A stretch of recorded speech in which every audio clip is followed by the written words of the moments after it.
Hello everyone, welcome to in this session my dear friends. Educom पर आपका स्वागत है। दोस्तों, हमने जो अपनी पॉलिटी, इंडियन पॉलिटी और गवर्नेंस की श्रृंखला जो स्टार्ट की थी, सीरीज स्टार्ट की थी, उसका यह हमारा दूसरा लेक्चर है। इसमें आज हम देखेंगे भारतीय संविधान क्या है, या फिर संविधान क्या है, और भारतीय संविधान की बृहद रूपरेखा देखेंगे, यानी कि किस प्रकार हम आगे आने वाले दिनों में पढ़ने वाले हैं, यह देखेंगे। भारतीय संविधान का ऐतिहासिक विकास जो है दोस्तों, वो किस प्रकार हुआ है, उसके अंतर्गत हम एक टॉपिक उठाएंगे जिसमें हम कंपनी का शासन 1773 से लेकर 1858 ईस्वी तक कौन कौन से एक्ट आए हैं और उनके क्या क्या स्पेशल प्रोविज़न हैं, वह हम देखेंगे। जिसमें कि हम 1773 का रेगुलेटिंग एक्ट देखेंगे, 1784 का फिट्स एंड इंडिया अधिनियम देखेंगे, 1833 का चार्टर अधिनियम देखेंगे और 1853 का चार्टर अधिनियम देखेंगे। दोस्तों देखिए दोस्तों, यदि मैं आपको बताऊं कि संविधान क्या है, यदि आपसे पूछा जाए कि संविधान क्या है, हालांकि मैं आपको बता देना चाहता हूं कि कभी भी यूपीएससी के एग्ज़ाम में या फिर किसी भी स्टेट सर्विस एग्ज़ाम में मुझे नहीं लगता कि इस तरीके से पूछा जाए कि संविधान क्या है। आपको स्पष्ट तौर पर लिखिए, लेकिन आपको एक अच्छे लेवल की समझ के लिए, अच्छे स्तर की समझ के लिए दोस्तों, आपको बिल्कुल बुनियादी चीज़ें भी समझ में आनी चाहिए कि उसका वास्तव में मीनिंग क्या है। तो दोस्तों, यदि हम संविधान की बात करें तो आप इसे ऐसे समझ सकते हैं, आप यहाँ पर पढ़ भी सकते हैं चाहे तो, कि देखिए किसी भी देश को शासित करने वाले मूलभूत सिद्धांत जो हैं, उनका एक दस्तावेज या उनका एक समुच्चय ही संविधान कहलाता है। अगर आप पढ़ना चाहते हैं इसके बारे में डिटेल में, थियोरटिकली, तो आप यह पढ़ सकते हैं, मैंने यहाँ पर इंक्लूड किया गया है दोस्तों। साथ ही मैं आपको बता दूं, थोड़ी सी मैं आपको बेसिक जानकारी यहाँ पर दे सकता हूँ। हालांकि आप यदि वर्ल्ड हिस्ट्री आपने पढ़ी होगी तो आपने वहाँ पर देखा होगा, या आने वाले समय में आप पढ़ेंगे तो देखेंगे आप वहाँ पर, कि देखिए दोस्तों, प्राचीन इतिहास है, चाहे वो विश्व का इतिहास हो या भारत का इतिहास हो, वहाँ पर अधिकांश जो शासन व्यवस्था थी वो राजशाही थी, और उसमें राजा को जो है दैवीय अधिकार का प्रतिनिधि माना जाता था, जिसके अंतर्गत कोई भी ऐसी लिखित व्यवस्था नहीं थी या कोई इस प्रकार की बहुत ही सुदृढ़ व्यवस्था नहीं थी। राजा जो कह देता था वही एक प्रकार से कानून माना जाता था। तो वहाँ पर राजशाही थी। उसके बाद हम जब यहाँ पर मध्ययुगीन समाज में आते हैं, वहाँ से हम मध्ययुगीन समाज में आते हैं दोस्तों, और 12वीं से 14वीं से 16वीं शताब्दी के मध्य आपने देखा होगा, कि आपने पढ़ा होगा या आने वाले समय में आप पढ़ेंगे वर्ल्ड हिस्ट्री में, कि वहाँ पर पुनर्जागरण काल शुरू होता है, यानी पुनर्जागरण मूवमेंट शुरू होता है एक प्रकार से, और जीवन के सभी आयामों में, चाहे वो सामाजिक हो, आर्थिक हो, राजनीतिक हो, ठीक है, इसी सांस्कृतिक हो, सभी में जो है एक मजबूत चिंतन प्रक्रिया स्टार्ट होती है, जिसके अंतर्गत राजनीति विज्ञान में भी एक नई तरीके की पद्धति शुरू होती है, जिसे जो शासन की एक नई प्रणाली शुरू होती है, जो राजशाही से कहीं ना कहीं लोकतंत्र की ओर आगे बढ़ रही थी, और उसी क्रम में संविधान का विकास होता है। आप यहाँ पर देख सकते हैं 1297 के मैग्ना कार्टा के थ्रू यहाँ पर शुरुआत होती है। तो वहाँ से, और फिर जब हम आधुनिक भारत में या आधुनिक विश्व इतिहास में देखते हैं, तो बहुत ही हमको सुदृढ़ तरीके से हमें संविधान की स्थापना देखने को मिलती है, चाहे वो अमेरिकी क्रांति के तौर पे। तो जब अमेरिकी क्रांति संपन्न होती है तो हमें विश्व का पहला लिखित संविधान मिलता है। इस तरीके से दोस्तों संविधान का विकास हुआ है। बाकी आप इनके पीछे का मूलभूत बुनियादी सिद्धांत क्या है वो आपको वर्ल्ड हिस्ट्री से आपको पढ़ने होंगे। ठीक है, चलिए हम आगे बढ़ते हैं। यहाँ पर भी दोस्तों मैंने आपको यहाँ पर बताया हुआ है, यहाँ पर भारतीय संविधान की व्याख्या की गई है कि संविधान क्या है, तो वह यहाँ पर आप थ्योरी के तौर पे यहाँ पढ़ सकते हैं। साथ ही जहाँ पर दोस्तों मैं आपको एक चीज़ और जोड़ना चाहूँगा, जैसे कि देखिए यहाँ पर लिखा गया है कि वस्तुतः प्रत्येक संविधान उसके संस्थापकों, निर्माताओं, आदर्शों, सपनों, मूल्यों का दर्पण होता है। यानी कि जो उसके संस्थापक होते हैं उनके आदर्शों, सपनों और उनके मूल्यों का दर्पण होता है, अर्थात उन्होंने किन आदर्शों को अपने रूप में समाहित किया हुआ है, वे किन मूल्यों पर विश्वास करते हैं, जो भी संविधान निर्माण करता है। ठीक है, उन्होंने आने वाले विश्व समाज के लिए, जिस भी देश का भी समाज बना रहे हैं, चाहे वह भारतीय समाज हो या भारतीय देश हो या कोई भी देश हो, तो उसके लिए उन्होंने क्या सपने रखे हुए हैं, और तत्कालीन समय में सामाजिक, राजनीतिक और आर्थिक प्रकृति एवं आस्थाकांक्षा पर आधारित होता है दोस्तों। अब देखिए, आपको यहाँ पर डायरेक्ट तो कहीं ये आपसे नहीं पूछा जाएगा, लेकिन जैसे कि आपने यहाँ पर समझा अगर, कि वो जो संविधान होता है वो तत्कालीन समय की सामाजिक, राजनीतिक, आर्थिक प्रकृति और आस्थाकांक्षाओं पर आधारित होता है। तो फिर दोस्तों जब संविधानवाद और उसकी नए नए स्वरूप या व्याख्या की बात आती है, तब आप नए विचार यहाँ पर जोड़ पाएंगे। जैसा कि आप देखते हैं कि राइट टू प्राइवेसी का हमारे संविधान में डायरेक्ट आर्टिकल 21 की बात तो की गई है, लेकिन उसके अंदर का राइट टू प्राइवेसी की जो बात है वो नहीं की गई थी। लेकिन सुप्रीम कोर्ट की ने व्याख्या की, उसके आधार पर उसका विकास हुआ, क्योंकि ये तत्कालीन उस समय की आवश्यकता नहीं थी, लेकिन तत्कालीन समय की आवश्यकता थी। इसी प्रकार आप LGBTQ समुदाय का मुद्दा उठा सकते हैं। तो वे तत्कालीन समय में उतने मुद्दे, उतनी ज़्यादा चर्चा में या उतनी ज़्यादा उस समय आवश्यकता नहीं थी उन सब मुद्दों पे, या समाज जो है इतना ज़्यादा आगे नहीं बढ़ा हुआ था। तो जो संविधान निर्माण हुआ तो उन पर, इन विषयों पर उस समय कोई जानकारी नहीं मिलती है। तो जब आप वहाँ पर, जब आप मेंस के आंसर लिखते हैं या ऐसे लिखते हैं, तो इस तरीके से आपको इंटरप्रिटेशन में ये बुनियादी सिद्धांत आपको काम आ जाते हैं। चलिए हम आगे बढ़ते हैं। आप फैक्ट के स्तर पर अगर आप देखना चाहें कुछ, तो आप यहाँ से फैक्ट देख सकते हैं। हालांकि ये बार बार यूज़ होगा तो आपको वैसे भी ये याद हो जाएंगे। चलिए हम आगे बढ़ते हैं। और दोस्तों, यहाँ पर एक और टॉपिक है, मुख्य परीक्षा के परिप्रेक्ष्य में हम अध्ययन करेंगे इन टॉपिक्स का। इसमें हम देखेंगे कि फ्रांस का संविधान क्या मूलभूत सिद्धांत कौन कौन से हैं, ब्रिटेन के संविधान के मूलभूत सिद्धांत कौन कौन से हैं, संयुक्त राज्य अमेरिका के संविधान का सिद्धांत कौन कौन से हैं, मूलभूत सिद्धांत, जापान के संविधान और उससे भारत की तुलना। तो जो यह वाला टॉपिक है दोस्तों, इसे जो हमें अभी ना पढ़कर जब हम उस टॉपिक पे आएंगे कि भारतीय संविधान की अन्य देशों के साथ तुलना, तब हम इसका वहाँ पर विस्तृत अध्ययन करेंगे, ताकि हमको एक मेंस के पर्सपेक्टिव से कंटेंट, अच्छा कंटेंट मिल जाएगा। अभी क्या है, ये टॉपिक हम जो टॉपिक जहाँ से शुरुआत कर रहे हैं उसमें ये टॉपिक इंक्लूड नहीं करेंगे। तो देखिए दोस्तों, अगर हम इंडियन पॉलिटी पढ़ना चाहते हैं तो वैसे तो पढ़ने के अलग अलग तरीके हो सकते हैं, और बहुत सारे टीचर्स जो पढ़ाते हैं या किताबों के हिसाब से चलें, या अलग अलग जो भी व्यक्ति की जिस प्रकार की दृष्टिकोण है, या हम ये भी कह सकते हैं कि व्यक्ति की अपनी पर्सनल चॉइस भी हो सकती है पढ़ाने की। लेकिन हम जो पढ़ने वाले हैं, तो मैंने यहाँ पर, हम जो पढ़ेंगे यहाँ पर इंडियन पॉलिटी, जैसे कि मैंने आपको पहले ही बताया था, तो हम यहाँ पर M लक्ष्मीकांत किताब को मूलभूत अपना, जो हमारी लक्ष्मीकांत किताब है उसके आधार पर दोस्तों हम पढ़ने वाले हैं। तो देखिए दोस्तों, यहाँ पर जो लक्ष्मीकांत किताब है, मैं इसलिए उसको बेस बना रहा हूँ यहाँ पर, कि अगर आप यूपीएससी की तैयारी करते हैं तो ऑलमोस्ट 100% बच्चे, और 99% बच्चे, 95%, 99% बच्चे, हर बच्चा आपसे कहेगा, जो सेलेक्ट हो गया है, जो सेलेक्ट नहीं भी हुआ है, जिसने प्री पास किया है या मेंस पास किया है इंटरव्यू, कि लक्ष्मीकांत तो एक बुनियादी किताब है पॉलिटिकली, वो तो आपको पढ़नी ही है। ठीक है। तो जब सभी बच्चे उसी के माध्यम से तैयारी कर रहे हैं, तो क्यों ना हम भी अपनी सीरीज उसी तरीके से आगे बढ़ाएं, ताकि जो भी बच्चे तैयारी कर रहे हैं उनको एक बढ़िया फ़ायदा इस सीरीज़ का मिल पाए। तो देखिए दोस्तों, जो लक्ष्मीकांत किताब है या इंडियन पॉलिटी, आप ऐसे समझ लीजिए कि जो आपको इंडियन पॉलिटी पढ़नी है, जो आपको इंडियन पॉलिटी पढ़नी है, उसको आपको लक्ष्मीकांत जो किताब है उसके ब्रश के थ्रू होके पार होके जाना पड़ेगा। ठीक है, ऐसे मान के चलिए एक प्रचलित किताब के तौर पे। तो इसे देखिए, मैं आपको एक, आपके दिमाग में एक बड़ा स्ट्रक्चर बनना जाना चाहिए। देखिए, जब आपसे प्रीलिम्स में दोस्तों क्वेश्चन पूछे जाते हैं, तो आपको वहाँ पर स्पेसिफिक प्रोविज़न पता होना चाहिए। जैसे कि अगर प्रश्न आपसे पूछा जाता है कि किस अधिनियम में, जैसे कि अगर आपसे प्रश्न, मान लीजिए एक प्रश्न आया हुआ है कि किस अधिनियम में पोर्टफोलियो प्रणाली शुरू की गई थी। ठीक है।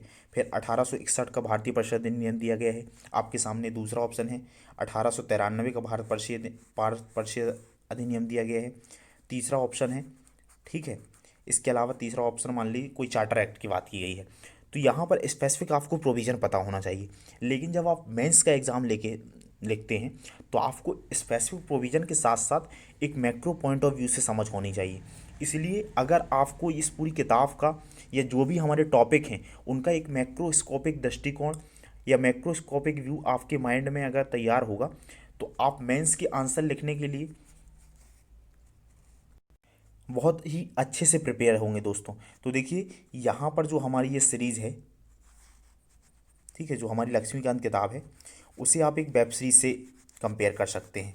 देखिए, जो फिल्मों में क्या होता था कि 3 घंटे की फिल्म होती थी, और फिल्मों में एक निश्चित ढांचा होता था जैसा कि आप अगर पिछले 10-15 सालों से 20 सालों से देखते आ रहे होंगे कि एक फिल्म में एक निश्चित सा ढांचा बन गया था बॉलीवुड में, और उसी के अंतर्गत 3 घंटे में पूरी फिल्म, पूरी की पूरी फिल्म जो है वो प्रो दी जाती थी। ठीक है, अब ऐसी स्थिति में जो वेब सीरीज़ हैं वहाँ पर 3 घंटे की आपकी फिल्म नहीं होती है, वहाँ पर आपके बहुत सारे एपिसोड होते हैं। ठीक है, 8 से 10 या 12 या जितने भी कम ज़्यादा एपिसोड हो सकते हैं। तो उसी को आप कंपेयर करें लक्ष्मीकांत से, तो लक्ष्मीकांत भी हमारी एक प्रकार से 10 एपिसोड में किताब डिवाइड की गई है। जो हमारा यहाँ पर पहला एपिसोड है, जो पहला एपिसोड है आप भाग एक भी कह सकते हैं, वो संवैधानिक ढांचा है। इसके अंतर्गत हम कॉन्स्टिट्यूशनल फ्रेमवर्क है, यानी कि भारतीय संविधान की विशेषताएं क्या हैं, फंडामेंटल राइट्स हैं, डायरेक्टिव प्रिंसिपल डीपीएसपी है, उसके अलावा संविधान की मूल संरचना है, नागरिकता है, इसके अलावा प्रियम्बल है। तो इन सब जो कॉन्स्टिट्यूशनल स्ट्रक्चर है, यानी कि एक प्रकार से जो वैल्यू वाला पार्ट है, उसमें हम जो पहले पार्ट में हम वो सब पढ़ेंगे।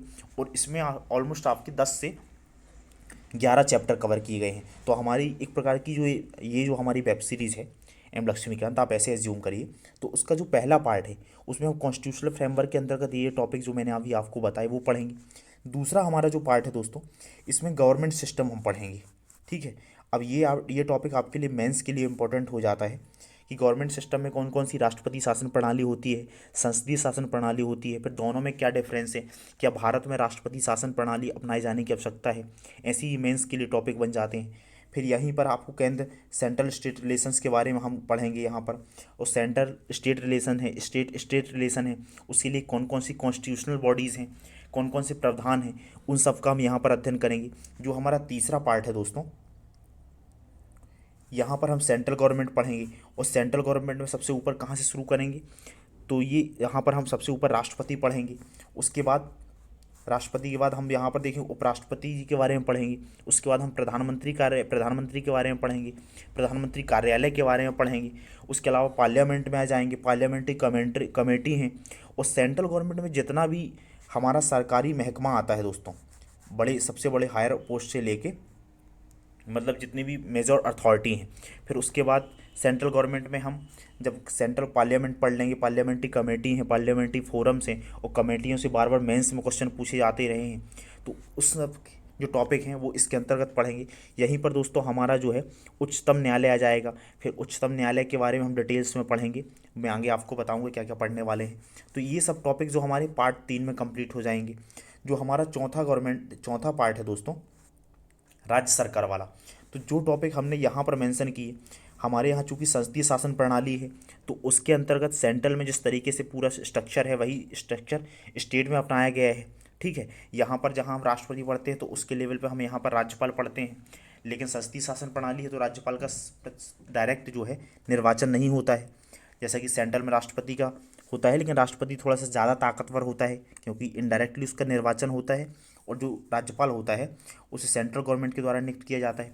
उसके बाद हम यहाँ पर मुख्यमंत्री कार्यालय के, चूँकि यहाँ उपराज्यपाल का कोई प्रावधान नहीं है, फिर हम मुख्यमंत्री कार्यालय के बारे में पढ़ेंगे, स्टेट विधानसभा के बारे में पढ़ेंगे, और इस तरीके से जो जो अन्य मुद्दे राज्य सरकार जो हमने सेंट्रल गवर्नमेंट में, फिर यहाँ पर उच्च न्यायालय हम पढ़ेंगे उच्चतम न्यायालय के पहले में।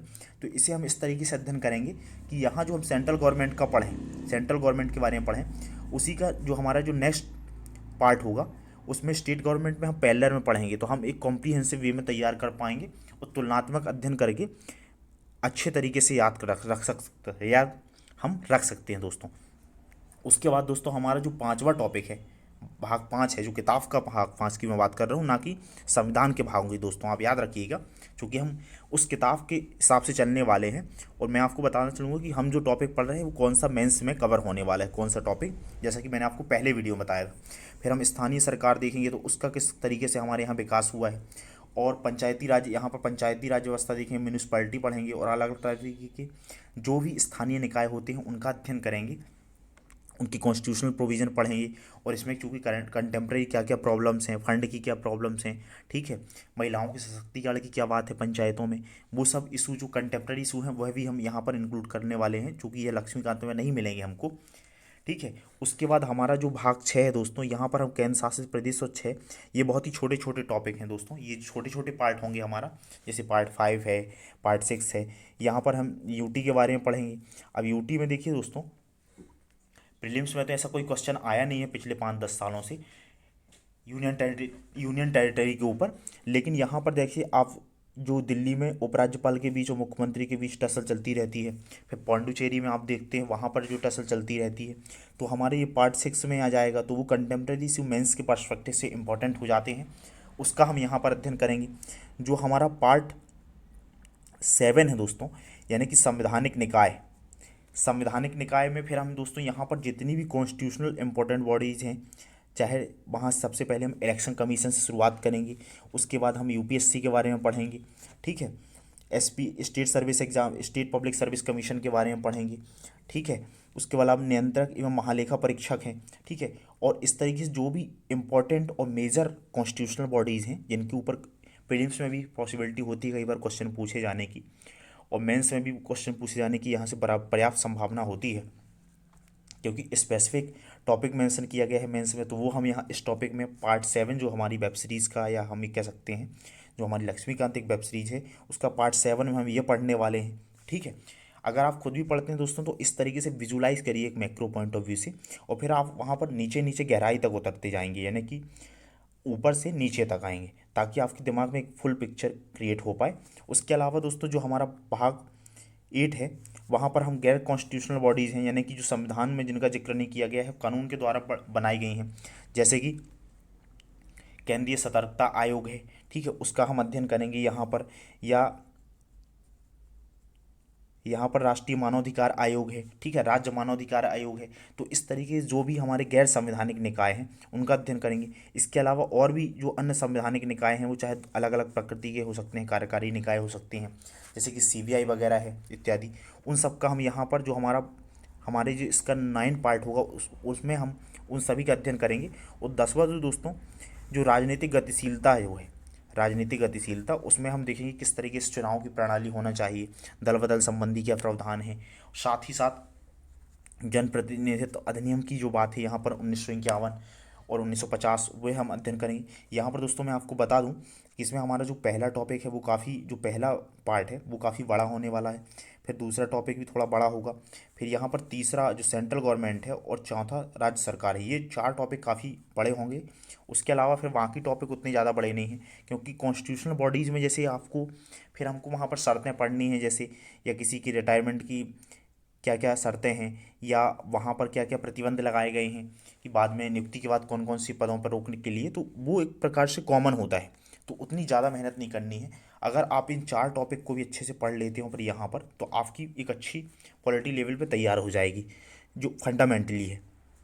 बाकी जो जो इम्पोर्टेंट है हम वो सब कुछ पढ़ने वाले हैं। चलिए हम आगे बढ़ते हैं, और अब हम एक एक टॉपिक जो हमारा पार्ट 1 है उसमें हम क्या क्या पढ़ने वाले हैं। जैसे कि मैंने आपको बताया कि आप ऊपर से नीचे की ओर आएंगे इसमें, चूँकि यहाँ पर देखिए दोस्तों, यहाँ पर हम कोई स्कीम या योजना नहीं बना रहे हैं जिसमें हमको, आप ऐसे मान के चलिए कि हम कोई यहाँ पर इस हिसाब से नहीं चल सकते हैं, ठीक है।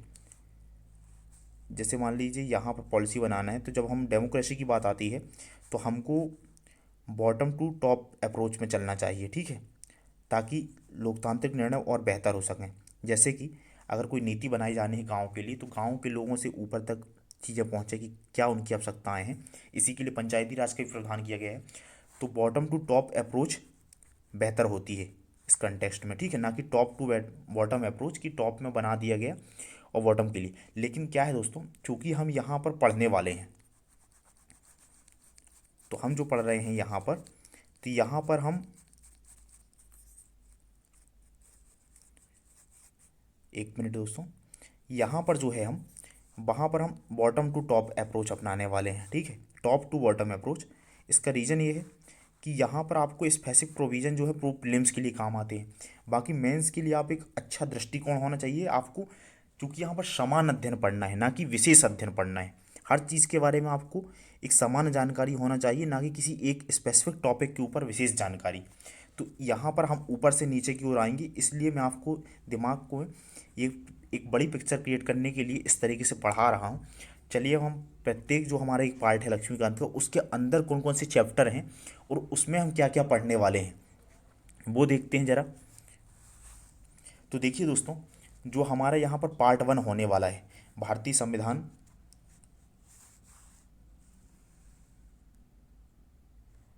भाग 1 जो है संवैधानिक ढांचा कॉन्स्टिट्यूशनल फ्रेमवर्क जो होने वाला है, उसके अंतर्गत दोस्तों हम यहाँ पर ऐतिहासिक जो हमारा पहला चैप्टर होगा पार्ट 1 के अंतर्गत, उसमें हम ऐतिहासिक पृष्ठभूमि पर यानी कि हिस्टोरिकल बैकग्राउंड क्या है, इस चैप्टर में जो दोस्तों हम यहाँ पर यह देखेंगे कि कौन कौन से जो हमारा क्या है कि ब्रिटिश सरकार ने लगभग 200 वर्षों तक भारत एक औपनिवेशिक राज्य बना रहा ब्रिटेन का, ठीक है। तो उसमें कौन कौन से ऐसे कानून आए जिसका हमारे संविधान पे एक बृहद प्रभाव है।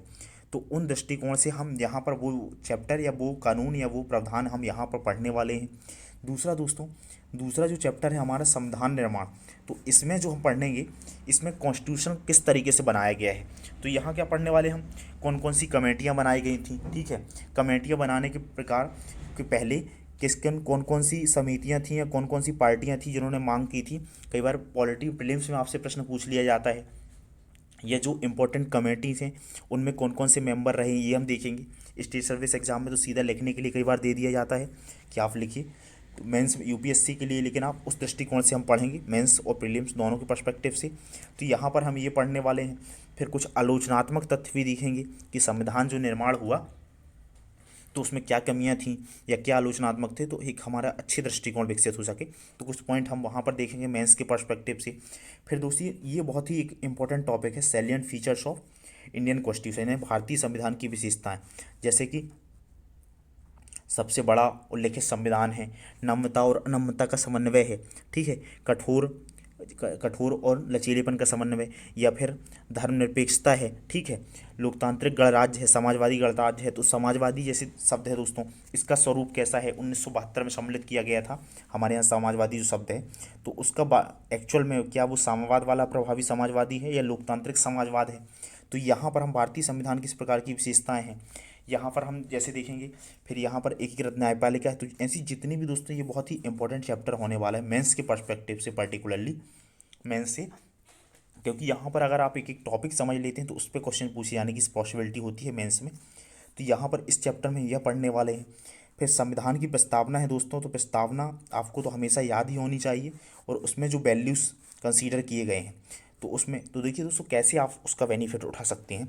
जैसे कि अगर आपने प्रियम्बल याद की, उसमें क्या क्या वैल्यूज हैं, तो जब आप पॉलिटी के आंसर लिखते हैं तो आपको ऐसे सोच के चलना है, या आपके दिमाग में ये दृष्टिकोण होना चाहिए कि जैसे कोई लॉ वगैरह बनता है तो वो उन वैल्यूज से कॉन्फ्लिक्ट नहीं आना चाहिए, ठीक है। तो आप अगर आपको वो कोई लॉ बना है मान लीजिए और किसी वैल्यू से टकराव बना होता है, तो अगर या कोई ऐसी केस स्टडी में ऐसी कोई सिचुएशन आती है तो आपको इन वैल्यूज़ पर रिजिड रहना है, क्योंकि ये एक प्रकार से हमारा नैतिक आधार है, ठीक है। तो वहाँ पर हम प्रस्तावना पढ़ेंगे, प्रस्तावना में जो जो शब्द दिए गए हैं उनका वास्तव में क्या क्या मीनिंग है वो पढ़ेंगे, और प्रस्तावना में अलग अलग जो केसेस रहे हैं, प्रस्तावना संविधान का हिस्सा है या नहीं है, ठीक है, या प्रस्तावना से जुड़े जो आजकल जितने भी बुनियादी सिद्धांत हैं क्या वास्तव में भारत उनका लागू कर पाया है, या उसमें क्या क्या चुनौतियाँ हैं। यानी कि थोड़ी सी एडवांस अप्रोच के साथ, फ्यूचरिस्टिक अप्रोच के साथ, जिसमें यूपीएससी क्वेश्चन पूछा जाता सकता है, हम उस पर भी थोड़ा सी चर्चा करेंगे। उसके अलावा दोस्तों जो हमारा जो यहाँ पर चैप्टर 5 होने वाला है, हम इसमें यूनियन एंड टेरिटरी, तो यहाँ पर केवल यहाँ कोई बहुत ही ज़्यादा विशेष जानकारी नहीं है। संघ और इसका राज्य क्षेत्र क्या है, इस संदर्भ में भारतीय संविधान के भाग 1 में 1 से संविधान अनुच्छेद 1 से 4 तक यहाँ पर जो क्या क्या प्रावधान किए गए हैं अनुच्छेद, वो हम यहाँ पर देखने वाले हैं। इसके अलावा 5वां दोस्तों नागरिकता से और नागरिकता कानून को लेकर ये चर्चा में रहा है। पिछले साल भी ऑलमोस्ट 2018 में नागरिकता से संबंधित एक प्रश्न पूछा गया था फिल्म्स के लिए आधार कार्ड से जोड़कर। तो इस तरीके से हम वहाँ पर पढ़ेंगे नागरिकता से संबंधित भारतीय संविधान के अनुच्छेद 5 से 11 में नागरिकता संबंधी प्रावधान है, तो उसमें क्या क्या है, कौन सी कंडीशन है भारतीय संविधान की नागरिकता बनने के लिए, ऐसी कौन सी कंडीशन है जब हमारी नागरिकता छिन जाती है। भारत में नागरिकता का एक जैसे एक गहरी नागरिकता का प्रावधान है, तो यह क्या है, तो इसका अध्ययन हम चैप्टर 6 में करेंगे। साथ ही दोस्तों यहाँ पर जो है हमारा जो 7th चैप्टर्स है, ठीक है, 7th चैप्टर जो मूल अधिकार दोस्तों भारतीय संविधान का दार्शनिक भाग और सबसे इम्पोर्टेंट पार्ट्स हम कहें, सबसे इम्पोर्टेंट पार्ट्स में अगर आप बोलें प्रियम्बल, फंडामेंटल राइट्स और डीपीएसपी, तो उसमें से 3 में से एक पार्ट जो फंडामेंटल राइट्स है। तो यहाँ पर दोस्तों हम यहाँ पर ये पढ़ेंगे भारतीय जो मूल अधिकार हैं, उनमें मूल अधिकार में सबसे पहले तो हम ये देखेंगे कि विधि शब्द की यहाँ पर परिभाषा देखेंगे, मूल अधिकार क्या हैं, ठीक है, उनकी स्पेसिफिक विशेषताएं क्या हैं, ठीक है। साथ ही अलग अलग मूल अधिकार हैं संविधान के अनुच्छेद 12 से 35 तक में, ठीक है। तो जो जो अधिकार हैं और उनके पर्टिकुलर कौन कौन से जो अधिकार हैं, उनकी क्या क्या विशेषताएं हैं, साथ ही उनकी वर्तमान में बहुत ही जो हाईलाइटेड इशू रहते हैं, जैसे भारतीय संविधान का अनुच्छेद 14 है, फिर 19 है, ठीक है, और 21 है। ये हमारे जो हैं संविधान के मूल स्ट्रक्चर को निर्मित करते हैं, ठीक है। इसके अलावा भी वो सभी जो हमारे फंडामेंटल राइट्स हैं वो एक प्रकार से बहुत इंपॉर्टेंट है, जैसे 25 से 28 तक हैं, जिन पे हमेशा विवाद होता रहता है, उनको मतलब कॉन्फ्लिक्ट क्रिएट होता है सांस्कृतिक परंपराओं के बीच और फंडामेंटल राइट्स के बीच। तो ये बहुत ही इंपॉर्टेंट चैप्टर है दोस्तों, काफ़ी टाइम भी लगेगा इसे कंप्लीट करने में। 7वें चैप्टर में ये देखेंगे। 8वां चैप्टर जो दोस्तों, तो राज्य की नीति निर्देशक तत्व पढ़ेंगे। हमारे संविधान में अनुच्छेद 36 से 51 तक डीपीएसपी की बात की गई है, तो डीपीएसपी की क्या विशेषताएं हैं, वे फंडामेंटल राइट से किस प्रकार अलग हैं, पर्टिकुलर डीपीएसपी में क्या क्या प्रावधान हैं, समाजवादी लोकतांत्रिक समाजवादी हैं, उदारवादी हैं और गांधीवादी कौन कौन से डीपीएसपी हैं, ठीक है, उनकी वर्तमान में क्या कंटेक्स्ट है, कौन कौन सी ऐसी योजनाओं हैं जिसके थ्रू उनका क्रियान्वयन किया जा रहा है मेंस के पर्सपेक्टिव से। तो हम इस चैप्टर में यह पढ़ने वाले हैं। जो 9th चैप्टर है दोस्तों, तो यहाँ पर फंडामेंटल ड्यूटीज़ की बात की गई है।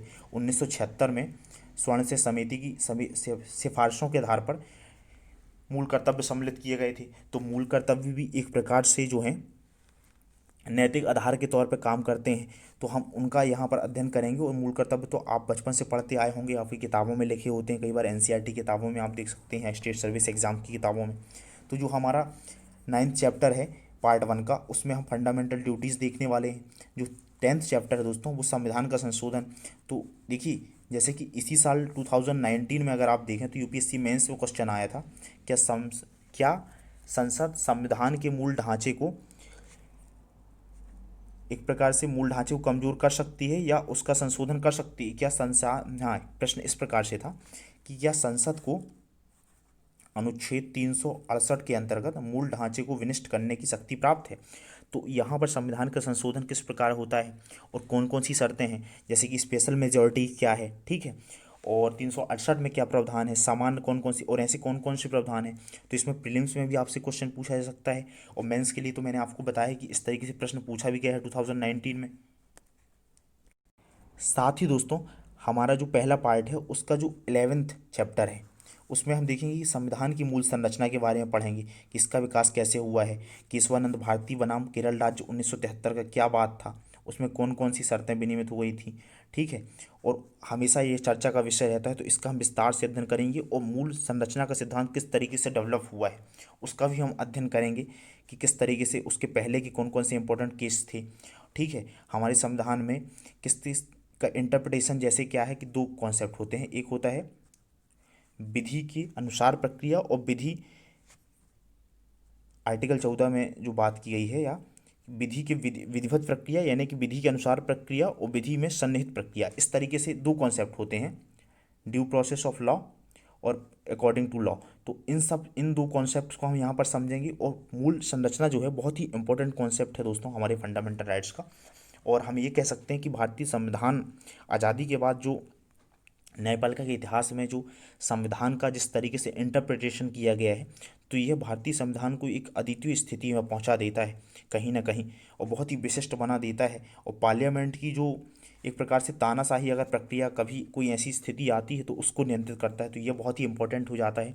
इस पार्ट के हमारे ये देखेंगे। दूसरा हमारा दोस्तों, अगर हम एक प्रकार से अगर आप वेब सीरीज़ का नाम लें अपनी, जो लक्ष्मीकांत हम जिसे कंप्लीट करने वाले हैं, अगर हम इसे वेब सीरीज़ के तौर पे देखें तो सरकार की प्रणाली जो गवर्नमेंट सिस्टम है, इसमें हम ये चैप्टर पढ़ने वाले हैं। इसके अंतर्गत जो हमारा पहला चैप्टर है, इसमें चैप्टर 12 कंप्लीट पहला चैप्टर आएगा, इसमें संसदीय व्यवस्था। तो पार्लियामेंट्री सिस्टम दोस्तों क्या होता है और पार्लियामेंट्री सिस्टम की क्या क्या विशेषताएं हैं, क्या क्या कमियां हैं, तो यहाँ पर बहुत ज़्यादा पढ़ना नहीं है हमको। कुछ मूलभूत विशेषताएं हैं, वो बहुत ही आसानी से आप समझ सकते हैं, और एक ही बार अगर आप पढ़ लें और अच्छे से समझ लें तो आपको प्रॉब्लम नहीं आने वाली है, लेकिन आपको पता होनी चाहिए। और फिर यहाँ पर दोस्तों फेडरल सिस्टम क्या है, जैसे कि भारत में संसदीय प्रणाली है, उसके अलावा इंडिया में संसदीय प्रणाली है। आप अमेरिका में देखते हैं तो वहाँ पर प्रेसिडेंशियल सिस्टम है, और ब्रिटेन में रूस में देखते हैं तो प्रेसिडेंशियल सिस्टम है। तो ये किस प्रकार से भिन्न है, यहाँ पर दूसरा ये टॉपिक होगा। तीसरा दोस्तों बहुत ही इंपॉर्टेंट टॉपिक हमारा जो कंसीडर होता है यहाँ पर केंद्र राज्य संबंध, यानी सेंट्रल स्टेट रिलेशन है। तो यहाँ पर अलग अलग डायमेंशन में हम देखेंगे। एक मिनट। तो दोस्तों जो हमारा तीसरा टॉपिक है चैप्टर 14 के अंतर्गत जो आ जाता है, यहाँ पर अलग अलग टाइप के रिलेशंस हैं सेंट्रल और स्टेट के बीच में। जैसे कि किस लेवल पे, जैसे कि संवैधानिक लेवल में क्या क्या, कॉन्स्टिट्यूशनली क्या क्या, किस तरीके के प्रावधान हैं। फिर यहाँ पर कार्यपाल विधायिका के लेवल पे, यानी कि विधान के लेवल पे क्या क्या प्रावधान हैं। फिर यहाँ पर हम देखते हैं कार्यपालिका के संबंधी क्या संबंध है, सेंट्रल और स्टेट के, केंद्र राज्य के बीच में संबंध क्या है, कार्यकारी। और इसी के अंतर्गत फिर अलग अलग वो संबंध आ जाते हैं कि आपातकाल की स्थिति में, चाहे वो वित्तीय आपातकाल हो, राष्ट्रपति शासन हो या राष्ट्रीय आपातकाल हो, तो उस संदर्भ में क्या क्या स्थितियाँ निर्मित होती हैं वह हम देखने वाले हैं। 15वां जो चैप्टर है दोस्तों वो अंतर्राज्यीय और वित्तीय संबंध भी यहाँ पर हम देखने वाले हैं। ठीक है, इसी प्रकार फिर हम यहाँ पर इंटर स्टेट रिलेशन, यानी कि अलग अलग राज्यों के बीच में या पारस्परिक राज्यों के बीच में क्या क्या संबंध हैं उनका अध्ययन करेंगे। और यहाँ पर 16वें चैप्टर में दोस्तों आपातकालीन प्रावधान है, इसके बारे में पढ़ेंगे। प्रीलिम्स में दोस्तों किस कंडीशन में कौन सा आपातकाल लगता है या आपातकाल की सिचुएशन में क्या क्या फ़र्क पड़ता है ये पूछा जा सकता है। और 2019 के मेंस में वित्तीय आपातकाल के ऊपर एक प्रश्न भी पूछा गया था, हालांकि वो एक प्रकार से गैर पारंपरिक प्रश्न था, यानी कि अनट्रेडिशनल क्वेश्चन पूछा गया था। तो चलिए दोस्तों हम आगे बढ़ते हैं। देखिए दोस्तों अब यहाँ पर जो हमारा जो पार्ट 3 है सेंट्रल गवर्नमेंट, ठीक है, सेंट्रल गवर्नमेंट, इसमें हम जैसे कि मैंने आपको पहले बताया कि यहाँ पर हम राष्ट्रपति पढ़ेंगे। अब क्या है दोस्तों, पॉलिटी के साथ एक अच्छा विषय ये इसलिए भी बन जाता है कि इसमें क्या है कि जैसा कि मैंने आपको बताया कि हम एक प्रकार से वेब सीरीज़ में चल रहे हैं, और फिल्मों और वेब सीरीज़ में क्या होता है कि वहाँ पर आपकी जो भी चीज़ें रखी जाती हैं, जो भी कंटेंट रखा जाता है वो आपकी काफ़ी हद तक इमोशन को छूता है। ठीक है, इमोशंस को छूता है, ना कि लॉजिकल थिंकिंग पे जाता है। बहुत सारी फिल्में होती हैं जिनमें लॉजिकल चीज़ें भी होती हैं, लेकिन ज़्यादातर वो इमोशनल टच में रहता है, तो आपको वो चीज़ों में बहुत ही ज़्यादा मज़ा आता है। और हमारी जो पॉलिटी है, ये भी जो हमारा टॉपिक है, ये जो हमारी वेब सीरीज चल रही है एक प्रकार से, अगर हम इस फॉर्मूले देखें, जो हमारा जो तीसरा पार्ट है सेंट्रल गवर्नमेंट वाला, तो ये भी आसपास हमारी चीज़ें चलती रहती हैं। और इसमें जो पॉलिटी, इसमें जो इमोशंस वाला पार्ट है, जैसे कि राष्ट्रपति या राज्यपाल का क्या झगड़ा हो रहा है, अलग अलग पार्टी वाला क्या झगड़ा हो रहा है, बहुत सारे लोग, हम में से सभी लोग उसमें तो रुचि रखते हैं, लेकिन जब हम उसके तार्किक पक्ष में आते हैं, लॉजिकल पक्ष में आते हैं, उसके पीछे फैक्ट क्या है, उसके पीछे प्रिंसिपल क्या है, तो वो दोस्तों हम इस वेब सीरीज में अपने पढ़ने वाले हैं। इसलिए पढ़ना थोड़ी सा बोरिंग हो जाता है, मेरा बताने का तात्पर्य यहाँ पर ये था। लेकिन हम उसी तरीके से कोशिश करेंगे, जैसे कि राष्ट्रपति है तो फिर राष्ट्रपति की क्या क्या प्रक्रिया है, किस अनुच्छेद में प्रावधान किया गया है, नियुक्ति क्या प्रक्रिया है, कौन कौन भाग ले सकता है। ठीक है, यहाँ पर यह पढ़ेंगे एक प्रकार से। यहाँ पर हम राष्ट्रपति के क्या क्या कार्य हैं, क्या क्या शक्तियाँ हैं, ठीक है, यहाँ पढ़ने वाले हैं। फिर उपराष्ट्रपति की प्रक्रिया क्या है चुनाव की, इसके ऊपर प्रीलिम्स में क्वेश्चन ही पूछा गया है। ठीक है, लास्ट ईयर शायद 2019 में या 18 में क्वेश्चन पूछा गया था संसद राष्ट्रपति के चुनाव संबंधी। तो वहाँ पर यहाँ पर हम देखेंगे कि उनकी क्या क्या शर्तें हैं, या किस प्रकार से वो, उनकी क्या पद्धति है चुने जाने की, उनकी क्या शक्तियाँ हैं। ठीक है, और यहाँ पर फिर हम प्रधानमंत्री के बारे में पढ़ेंगे, और प्रधानमंत्री बनने के लिए क्या प्रावधान किए गए हैं संविधान में। ठीक है, कौन व्यक्ति प्रधानमंत्री बन सकता है, ये सब हम यहाँ पर पढ़ेंगे। ये बहुत ही बड़े बड़े चैप्टर नहीं है दोस्तों, राष्ट्रपति थोड़ा सा बड़ा चैप्टर होगा, बाकी बहुत ही छोटे चैप्टर हैं दोनों। फिर दोस्तों केंद्रीय मंत्रिपरिषद के बारे में हम पढ़ेंगे, और इसमें हम दल बदल कानून के बारे में भी यहीं पर शायद अध्ययन करेंगे। और साथ ही साथ कौन व्यक्ति के जैसे कि 1993, सॉरी माफ़ी चाहूँगा मैं, 2003 का एक अधिनियम है। ठीक है, ये वहाँ 15% की लिमिट लगाई गई है मंत्रिपरिषद में, तो ये क्या है, ठीक है, उससे क्या क्या प्रावधान क्रिएट होते हैं, क्या क्या इशू क्रिएट हो रहा है मेंस के पर्सपेक्टिव से। यहाँ पर दोस्तों बहुत ही इंपॉर्टेंट टॉपिक है ये मेंस के पर्सपेक्टिव से। जैसे मंत्रिमंडलीय समितियाँ हैं, मैंने पिछले लेक्चर में आपको बताया था किस तरीके से क्वेश्चन पूछा गया था, इसलिए अभी उसकी यहाँ हम चर्चा नहीं करेंगे। साथ ही दोस्तों पार्लियामेंट जो है, एक प्रकार से मैं कह सकता हूँ कि अभी तक के हमारे बताए हुए चैप्टरों में यह सबसे बड़ा चैप्टर होगा। ठीक है, पार्लियामेंट। तो पार्लियामेंट में हम डिटेल में पढ़ेंगे कि लोकसभा क्या है, राज्यसभा क्या है, और उसकी क्या क्या किस प्रकार से संरचना है। लोकसभा की संरचना क्या है, किस तरीके से सांसद चुने जाते हैं लोकसभा में, किस तरीके से राज्यसभा में वे किस तरीके से हटाए सकते हैं, प्रक्रिया क्या है, उसमें कौन कौन से सदन होते हैं। ठीक है, सदन की प्रोसीजर क्या होती है, फिर यहाँ पर हम बिल के बारे में पढ़ेंगे, वित्त विधेयक क्या है, धन विधेयक क्या है। तो बहुत ही यहाँ पर विस्तार से जो ये टॉपिक हम पढ़ेंगे दोस्तों। और हर साल यहाँ से बहुत ही इंपॉर्टेंट प्रीलिम्स में एक दो प्रश्न या दो तीन प्रश्न पूछे जाते हैं। साथ ही दोस्तों यहाँ पर हम संसदीय पार्लियामेंट्री कमेटीज़ के बारे में पढ़ेंगे, इनका अध्ययन करेंगे, जो हमारा चैप्टर पार्ट 3 होगा दोस्तों।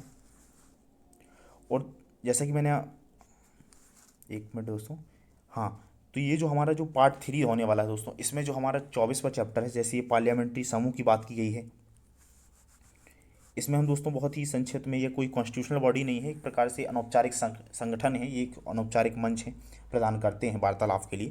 तो ये बहुत ही छोटे चैप्टर में कंप्लीट हो जाएंगे इस प्रकार ये संसदीय समूह।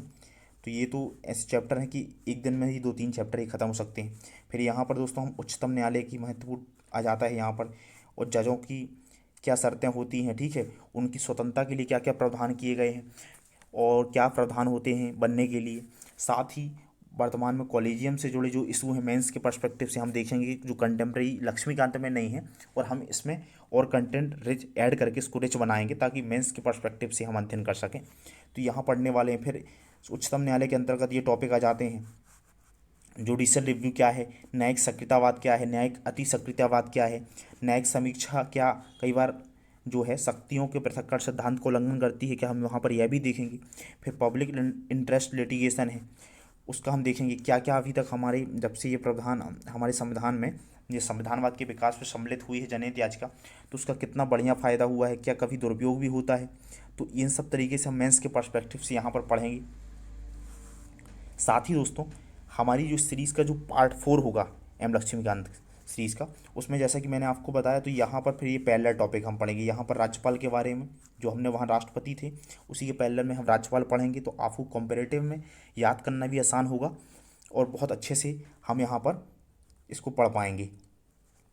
पहले हम सेंट्रल गवर्नमेंट पढ़ेंगे, उसके जो जो प्रोविज़न है, और फिर उसी के पैरेलल में हम स्टेट गवर्नमेंट पढ़ेंगे। वहाँ प्रधानमंत्री के पैरेलल में स्टेट चीफ मिनिस्टर होते हैं स्टेट में, चूँकि हमारे यहाँ पर संसदीय गवर्नमेंट है, तो उसी तरीके की स्ट्रक्चर सेंट्रल और स्टेट में पाया जाता है। फिर यहाँ पर क्या है कि दोनों लेवल पे हमारे यहाँ संसदीय शासन प्रणाली को अपनाया गया है। साथ ही जो यहाँ पर चैप्टर 32 है, तो जैसे वहाँ पर हमने वहाँ पर central council minister of council के बारे में देखा था, उसी तरह हम यहाँ राज्य मंत्री परिषद काउंसिल के बारे में देखेंगे। फिर यहाँ पर पार्लियामेंट के पैरेलल स्टेट लेजिस्लेशन में जो जो चीज़ें मैंने ऊपर आपको बताई वो हम यहाँ पर पढ़ेंगे। उच्चतम न्यायालय के पैरेलल में हम यहाँ पर देखेंगे, हालांकि यहाँ पैरेलल नहीं है क्योंकि हमारे यहाँ एकीकृत न्यायपालिका अपनाई गई है, तो उसके नीचे उच्च न्यायालय है, लेकिन हम याद करने के दृष्टिकोण से उसके पैरेलल रख के इसको पढ़ेंगे। और उच्च न्यायालय के नीचे अधीनस्थ न्यायालय हैं, और जितने भी न्यायालय हैं वो उसके नीचे आ जाते हैं, उच्च न्यायालय के कंट्रोल में आते हैं। तो यहाँ पर दोस्तों हम दीवानी न्यायालय, फौजदारी न्यायालय और अलग अलग अधीनस्थ न्यायालय से लेकर जिला न्यायालय तक के बारे में हम यहाँ पर पढ़ेंगे।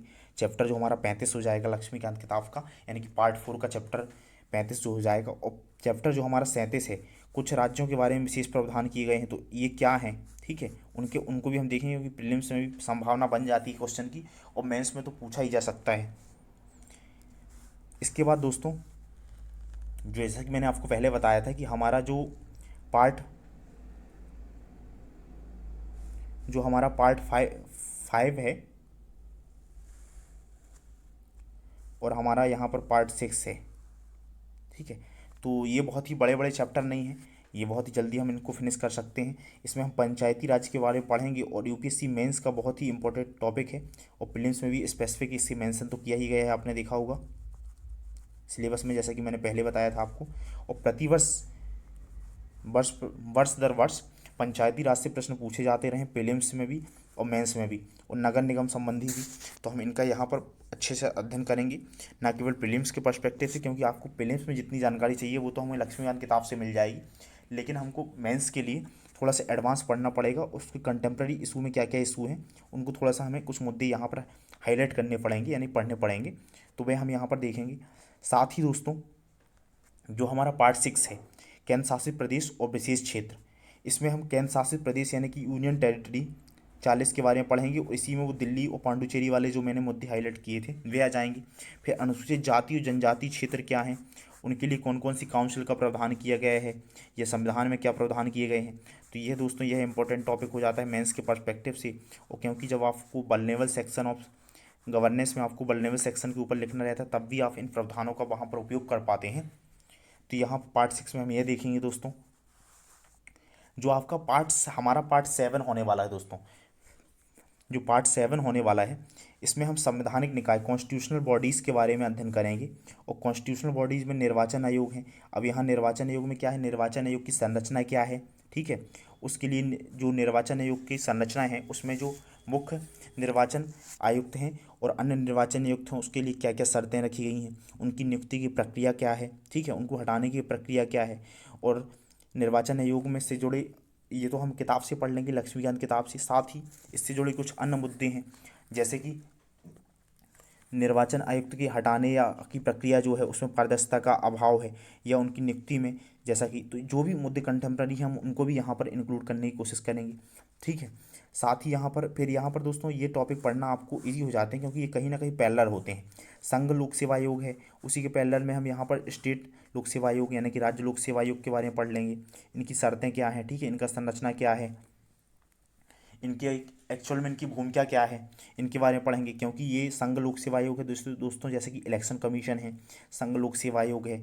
फिर आगे आप देखेंगे कि नियंत्रक एवं महालेखा परीक्षक, तो एक प्रकार से वॉचडॉग की भूमिका प्ले करते हैं गवर्नमेंट के ऊपर। वित्त आयोग है, वित्त आयोग के जो सदस्यों के लिए क्या क्या शर्तें रखी जाती हैं। और 15th फाइनेंस कमीशन है, हम उसे भी, उसकी भी जो टर्म्स एंड रेफरेंस है उसका भी मेंस के परस्पेक्टिव से कोशिश करेंगे उससे भी हम इंक्लूड कर लें। साथ ही दोस्तों यहाँ पर हमारा जो चैप्टर 46 है, वहाँ अनुसूचित जातियों के लिए राष्ट्रीय आयोग है। साथ ही यहाँ पर अनुसूचित जातियों के लिए राष्ट्रीय आयोग है। आगे हम देखते हैं, आप इस यहाँ पर देखेंगे कि 47 में जो है यहाँ पर अनुसूचित जनजातियों के लिए राष्ट्रीय आयोग है, ठीक है। तो उनकी क्या क्या क्या शर्तें हैं, ये बहुत ही छोटे छोटे चैप्टर हैं, इनको हम यहाँ पर 48 भाषाई अल्पसंख्यकों के लिए विशेष अधिकारी है, वहाँ उसका किस अनुच्छेद में या कहाँ पर प्रावधान किया गया है उसका हम अध्ययन करेंगे। और यह भी देखेंगे कि उसका मेंस में हम किस प्रकार से इनडायरेक्टली यूज कर सकते हैं, ठीक है, जब हमें अल्पसंख्यकों के संरक्षण की बात आती है, ठीक है, या हमारी भारत की विविधता को बनाए रखने के लिए भी एक प्रकार से हम निबंध वगैरह में उपयोग कर सकते हैं। नियंत्रक एवं महालेखा जो है दोस्तों एक बहुत ही इंपॉर्टेंट चैप्टर, चाहे किसी भी स्टेट का एग्जाम हो, चाहे यूपीएससी का, प्रीलिम्स के लिए भी और मेंस के लिए बहुत ही फेवरेट टॉपिक। और मेंस में भी हमेशा ये न्यूज़ में भी चर्चा में बना रहता है किसी न किसी कारणों से, क्योंकि जब भी नियंत्रक एवं महालेखा परीक्षक की रिपोर्ट आती है तो सरकार की कमियों के बारे में उजागर करती है रिपोर्ट्स, और विपक्ष उनको लेके काफ़ी सारे सवाल खड़े करता है, या मतलब लोकतंत्र में ये ज़रूरी भी है। इसी संदर्भ में हम यहाँ पर नियंत्रक एवं महालेखा परीक्षक को बहुत ही विस्तृत अध्ययन करेंगे। भारत के महान्यायवादी 2019 में सीधे प्रश्न पूछ लिया गया था दोस्तों, उनकी भूमिका देखेंगे, किस अनुच्छेद में प्रावधान किया गया है, क्या शर्तें रखी गई हैं, ठीक है, उनके क्या कर्तव्य होते हैं। उसी के पैरेलल में राज्य महाधिवक्ता। और साथ ही दोस्तों यहाँ पर जो ओबीसी कमीशन बनाया गया है, ठीक है, कॉन्स्टिट्यूशनली, उसको भी हम देख लेंगे, उसका भी अध्ययन करेंगे, यहाँ इंक्लूड कर लेंगे। इसके बाद दोस्तों हमारा जो जो चैप्टर 8 होगा, सॉरी, जो हमारा पार्ट 8 है, सॉरी, जो पार्ट 8 है उसमें से हम नॉन कॉन्स्टिट्यूशनल बॉडीज़ हैं दोस्तों। यहाँ पर नीति आयोग है, और नीति आयोग के बारे में जो है उसमें क्या क्या प्रोविजन है, या नीति आयोग की जो गवर्निंग काउंसिल क्या है, ठीक है, वो योजना आयोग किस प्रकार से डिफरेंस है उसका हम अध्ययन करेंगे। यहाँ पर दोस्तों ये बहुत ही छोटे छोटे चैप्टर होते हैं और प्रीलिम्स के लिए पूछे जा सकते हैं। हालांकि राष्ट्रीय मानव अधिकार आयोग है, तो जो हमने वहाँ पर शर्तें देखती आई हैं दोस्तों, अगर हम इसका एक फ्लो चार्ट ही बना लें तो हम इनको पूरे जितने भी कमीशन हैं, चाहे वो कॉन्स्टिट्यूशनल ही हों या नॉन कॉन्स्टिट्यूशनल, उनको अच्छे से तैयार कर सकते हैं। तो यहाँ पर राष्ट्रीय मानवाधिकार आयोग है, राज्य मानवाधिकार आयोग है, ये पैरेलल में ये दोनों कंप्लीट हो जाते हैं। फिर यहाँ पर केंद्रीय सूचना आयुक्त है, राज्य सूचना आयुक्त है, ये पैरेलल में कंप्लीट। फिर यहाँ पर केंद्रीय सतर्कता आयोग है, इसके बारे में सीबीआई है, ठीक है, इनकी क्या भूमिका। लोकपाल है, एक बहुत ही इंपॉर्टेंट इशू है, अभी तक मेंस में क्वेश्चन पूछा नहीं गया है अभी पिछले 1-2 सालों में, तो इसकी संभावना बनती है किस प्रकार से उसकी नियुक्ति होती है, लोकपाल के कितने मेंबर्स होते हैं, ठीक है, और उसका व्याख्यात्मक पक्ष क्या है वह हम यहाँ पर देखेंगे। साथ ही दोस्तों जो हमारा जो पार्ट 9 होने वाला है, ठीक है, जो पार्ट 9 है हमारा, इसमें भाग 9 अन्य संवैधानिक आयाम यानी कि अदर कॉन्स्टिट्यूशनल डायमेंशन क्या है। तो दोस्तों सहकारी समितियां हैं, ये मेंस के पर्सपेक्टिव से एक इंपॉर्टेंट टॉपिक है, प्रीलिम्स में भी पूछा सकता है। तो सहकारी समितियां क्या हैं, ठीक है। 61वां जो हमारा चैप्टर है ऑफिशियल लैंग्वेज के बारे में हम देखेंगे। संविधान के भाग 17 में जो है ऑफिशियल लैंग्वेज अनुच्छेद 343 से 351 तक, 353 तक उसकी बात की गई है, ठीक है, ऑफिशियल लैंग्वेज की। तो वहाँ पर हम क्या क्या प्रावधान किए गए हैं वो देखेंगे, ठीक है। वहीं पर दोस्तों हम भाषा वाला इशू भी कंप्लीट कर लेंगे जो मेंस के लिए आ सकता है कहीं पर। फिर पब्लिक सर्विस क्या क्या होती हैं, क्या विशेषताएं हैं, इसका आपको जीएस पेपर 4 में भी आपके हिसाब से समझ होनी चाहिए। हालांकि वो उतना लेवल का कंटेंट हमें पेपर लक्ष्मीकांत में नहीं मिलता है, तो हम उसे और इंक्लूड कर लेंगे। ट्रिब्यूनल्स को लेके बार बार क्वेश्चन पूछा जाता रहा है दोस्तों, तो हम इसमें कंटेम्प्रेरी इशू भी इंक्लूड करेंगे। सरकार के अधिकार एवं दायित्व, लाइबिलिटीज। तो देखिए दोस्तों, अगर आपको एक अच्छी समझ के लिए इस चैप्टर को पढ़ना भी जरूरी है कि एक्चुअल में स्टेट मतलब स्टेट जो है, चाहे स्टेट की डेफिनेशन में दोस्तों, चाहे वो कोई भी अथॉरिटी जो गवर्नमेंट का प्रतिनिधित्व करती है वो आ जाती है स्टेट में। ऐसे आप सेंट्रल गवर्नमेंट या पार्लियामेंट, स्टेट गवर्नमेंट, स्टेट विधानमंडल, कार्यकारी निकाय है और पंचायती, ये सब स्टेट में जाते हैं। तो स्टेट का आपको लायबिलिटी समझना बहुत ज़रूरी है, समझना एक प्रकार से महत्वपूर्ण हो जाता है। तब आपको एक्चुअल में जब आप लीगल टर्म्स में लिखना चाहते हैं आंसर, तो इन सब टॉपिक की आपको एक अच्छी समझ होनी चाहिए। आपको इनके पीछे का जो आधारभूत सिद्धांत है मेंस के लिए आंसर लिखने के लिए, उसकी समझ होना बहुत ज़रूरी है। तो उसके लिए फिर यहाँ पर 65 जो चैप्टर है हिंदी भाषा में संविधान का प्रतिगत पाठ, तो ये बहुत ही इंपॉर्टेंट, उतना नहीं मिलता है, थोड़ा बहुत जानकारी हम यहाँ से जुटा सकते हैं। फिर ये चैप्टर इंपॉर्टेंट हो जाता है क्योंकि वल्नरेबल सेक्शन के लिए, विशिष्ट वर्गों के लिए विशेष प्रावधान जो किए गए हैं वे हम देखेंगे, क्योंकि वो गवर्नेंस के पर्सपेक्टिव से भी काफ़ी महत्वपूर्ण हो जाते हैं। साथ ही दोस्तों, जो हमारी जो वेब सीरीज़, हम एक प्रकार से वेब सीरीज अगर कहें, तो उसका जो हमारा जो 10वां पार्ट है, आखिरी पार्ट है, उसमें राजनीतिक गतिशीलता है, यानी कि चुनाव से संबंधित क्या क्या डायनामिक्स हैं जो अपडेट होते रहते हैं, तो वहाँ हम अध्ययन करेंगे। यहाँ पर राजनीतिक दल क्या होते हैं, ठीक है। फिर राष्ट्रीय राजनीतिक दल है, राज्य राजनीतिक दल है या गैर पंजीकृत दल है, उनकी क्या क्या विशेषताएं हैं, शर्तें हैं, क्या क्या शर्तें रखी गई हैं, किस प्रकार की प्रक्रिया रखी गई है, वह हम देखेंगे। इलेक्शन के बारे में पढ़ेंगे, इलेक्शन में कौन कौन से जो हमारा वोटिंग बिहेवियर क्या होता है, ये सोसाइटी में एक प्रकार से टॉपिक कभी पूछा सकता है, तो आपको फिर भी आइडिया होनी चाहिए और आप जनरल भी इसको आंसर लिख सकते हैं। कुछ पॉइंट हम वहाँ पर और इंक्लूड कर सकते हैं। फिर इलेक्शन से संबंधित क्या क्या कानून हैं, इलेक्शन रिफॉर्म्स के बारे में है, यहाँ पर हम ये 71 चैप्टर में पढ़ेंगे। 72 चैप्टर में दल बदल संबंधी कानून है, एंटी डिफेक्शन लॉ, जिस पर मेंस में बहुत ही चर्चित क्वेश्चन है और 2019 में भी इस पर मेंस में प्रश्न पूछा गया है सीधे, ठीक है। और तो इनडायरेक्टली प्रश्न पूछा गया है, तो वहाँ पर हम देखेंगे दबाव समूह, प्रेशर ग्रुप्स क्या होते हैं दोस्तों, गवर्नेंस में ये इंक्लूड किया गया टॉपिक। फिर राष्ट्रीय एकता, नेशनल इंटीग्रिटी और फॉरेन पॉलिसी भी ज़्यादा है, तो हम इसमें पढ़ेंगे। हालांकि हम जब आईआर में तो अलग से इसके लिए पढ़ेंगे। तो दोस्तों इस तरीके से हमारी 10 पार्ट्स में लक्ष्मीकांत किताब हम कंप्लीट करेंगे। साथ ही दोस्तों, अब हम यहाँ से अपना स्टार्ट करते हैं चैप्टर, और चूँकि 45 मिनट का हमें लेक्चर रखना, तो दोस्तों अगर आपको ये सीरीज़ अच्छी लगती है तो आप इसे अपने दोस्तों के साथ शेयर कर सकते हैं, वीडियो को लाइक कर सकते हैं और हमारे चैनल को सब्सक्राइब कर सकते हैं। और अगर आपको लगता है कि इसमें कुछ कमियां हैं या कुछ और ऐड किया जाना है, तो आप कुछ सुझाव भी दे सकते हैं। हमारा प्रयास होगा कि ये सीरीज़ हम और बेहतर कर सकें और ज़्यादा से ज़्यादा बच्चों को इसका लाभ मिल सके। तो दोस्तों चूँकि हमारी टाइम लिमिट 45 मिनट्स हो चुकी है और उससे ज़्यादा टाइम हो चुका है, इसलिए हम इस सीरीज़ को यहाँ पर अभी रोक रहे हैं। हालाँकि हमारी स्लाइड अभी तैयार है, लेकिन हम इस सीरीज़ को यहाँ पर रोक रहे हैं। अब हम कोशिश करेंगे पर डे या एक दिन के अंतराल में प्रतिदिन हमारा एक लेक्चर आ सके। चूँकि अभी कुछ दिन मेरा स्वास्थ्य सही नहीं था, इसी कारण से हमारी सीरीज़ को हम कंटिन्यू नहीं कर पा रहे थे, यानी कि बीच में काफ़ी दिन हो गए थे कोई भी लेक्चर नहीं आया था पॉलिटी का। तो थैंक यू दोस्तों, थैंक यू सो मच।